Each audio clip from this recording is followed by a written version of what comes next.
Sam Dunn's all-new podcast, Caught in a Rant. Available now, exclusively on Patreon. What's up, BangerTV? It's Daniel DK here with another episode of Overkill Reviews, our weekly heavy metal review show. This time around, I'm switching things up a little bit and reviewing a record from more of the hardcore side of the genre spectrum here in the world of heavy.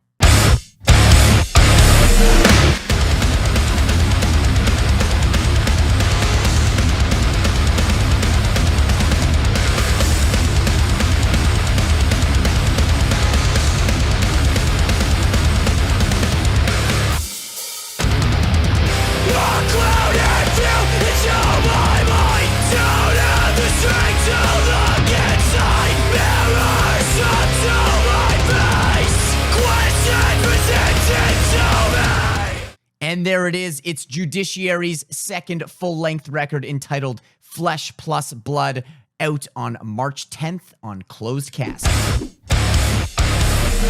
Formed in 2014, Judiciary are a Lubbock, Texas hardcore band that first came onto my radar with their 2016 EP called Axis of Equality. Now, that EP was just chock full of crossover riffage, dive bomb-laden solos, Tom G. Warrior death grunts, and hardcore spirit. Since then, the band has released a split with Mortality Rate, shout out to a fantastic Canadian hardcore band, plus their debut full-length record, Surface Noise. Now, to me, the band has always been more closely associated with that thrashier, metallic hardcore sound. But on their last album, Surface Noise, they kind of flirted with some more modern styles of songwriting. And I gotta say, the first single I heard from Flesh Plus Blood suggests that this time they're leaning hard into those modern tactics and trying something a little new. So let's dive into it and see what they've cooked up for us this time.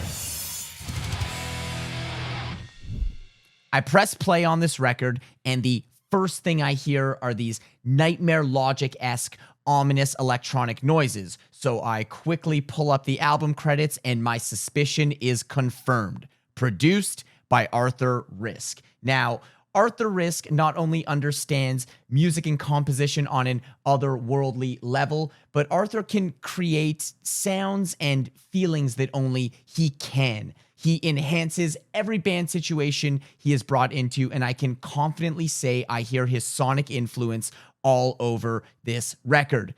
The record sounds modern and relevant without sounding too polished or detached from reality. Now, this is definitely also due in part with Will Putney's fantastic job mixing and mastering this thing. I love the way it sounds. Let me get that out there. I love the way it sounds. Also, shout out to whoever decided to use that classic fade out on Steel Hand God. That was a hot move. Speaking of God, let's get down to the core of the riffing. I feel like any of the thrash and crossover influences that originally drew me to this band have been traded away on this record for far more of a Lamb of God, notey riffing approach that in practice lands a lot closer to the corner of metalcore than it does heavy metal. Now, let me make this clear. I don't think these riffs are bad by any means at all. In fact, there's some really fucking cool riffs on this record.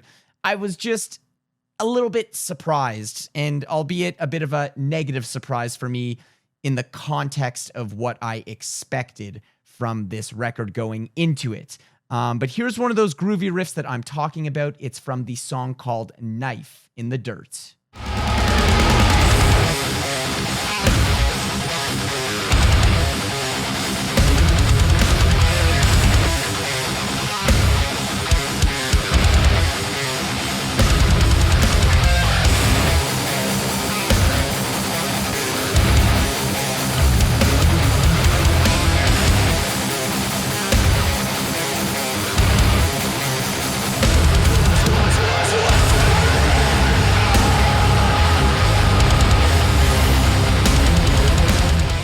Something I've always liked about this band is that even in their most hardcore moments, they always keep it ultra metal with the leads. And on this record, they keep that tradition alive with their most face-melting display of solos yet.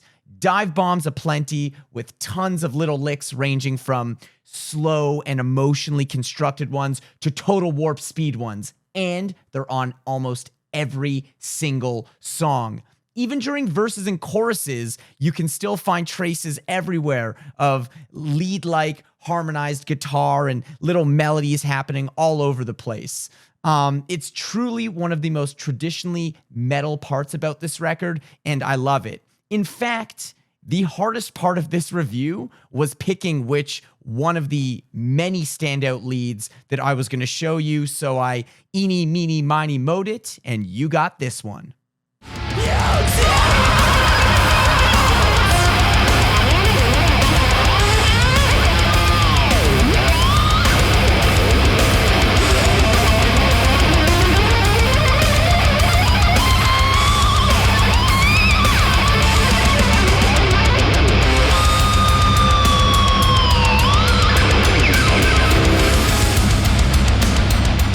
I think there's a fine line between incorporating a wide variety of musical influences into one cohesive sound versus having a mixed bag of sounds on one record where the listener has no idea what they're going to get on the next song.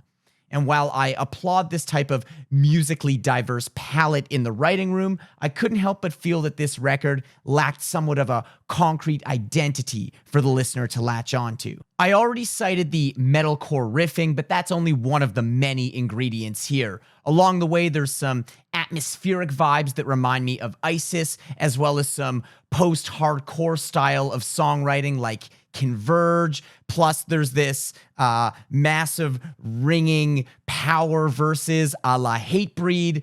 Also, some Sepultura Chaos Roots style drumming. Plus all the other elements we've already talked about, all topped off with this electronic and synth touch sprinkled everywhere. You mix it all together, and you can just color me confused, asking myself, who is this record for? Okay, hear me out. Technically, proficiently, and even scientifically, there's no doubt that these songs are a level up from Judiciary's past work. But where's the parts? You know, those riffs or hooks or lyrics that you can easily sing or hum to someone when you're talking about the record. These are the type of things that, in my opinion, should come very easily on a well-put-together record, and I'm already 5+ listens deep, and nothing is sounding familiar to me at any point.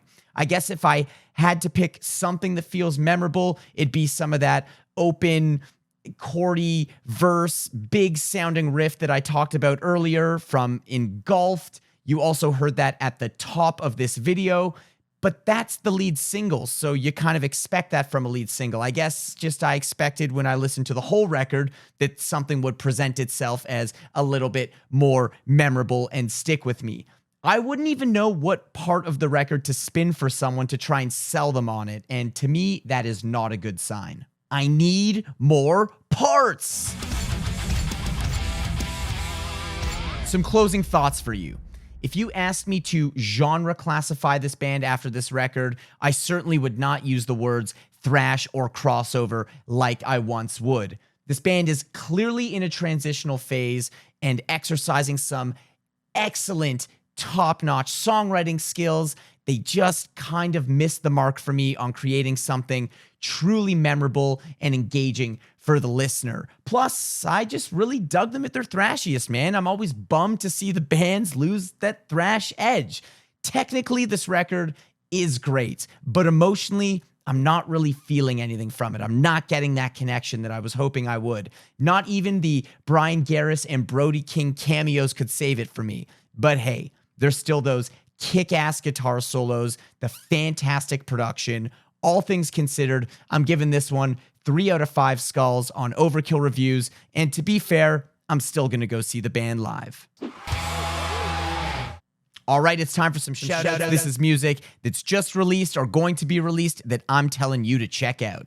California crossover kings Drain dropped another new single this week for their new album called Living Proof, coming May 5th on Epitaph. The song is called FTS KYS in brackets, and it slays. There's also a video. I know that this is a metal channel, so maybe you're not as familiar with the hardcore bands as you should be, and this is one that I definitely need to urge you to check out. I can't express how hyped I am for this record. Go listen to their last album, California Curse. Keep spinning those singles and get this one when it comes out. Night Demon, Outsider, coming March 17th on Century Media. It's American traditional heavy metal, and they are back with their third full length. If you're a fan of the new wave of traditional heavy metal, you're certainly already familiar with this band in the vein of Haunt, Enforcer, Screamer, Bloodstar, Skullfist. I'm going to keep plugging this album until it's released in every single video I do, so please listen to it. All right. Here's one out of left field. Extreme released a new single called Rise that'll be on their new record 6, which is coming June 9th. It's their first since 2008. And while the song itself isn't really doing much for me, you must check out the guitar solo. Dude, it's Nuno doing Nuno. It shreds. All right, Banger TV, that is all from me. Hit the comments. Let me know how much you agreed or disagreed with me. Be nice or be a dick. I'll read them all. I'll either laugh, I'll either cry, and I'll see you next time.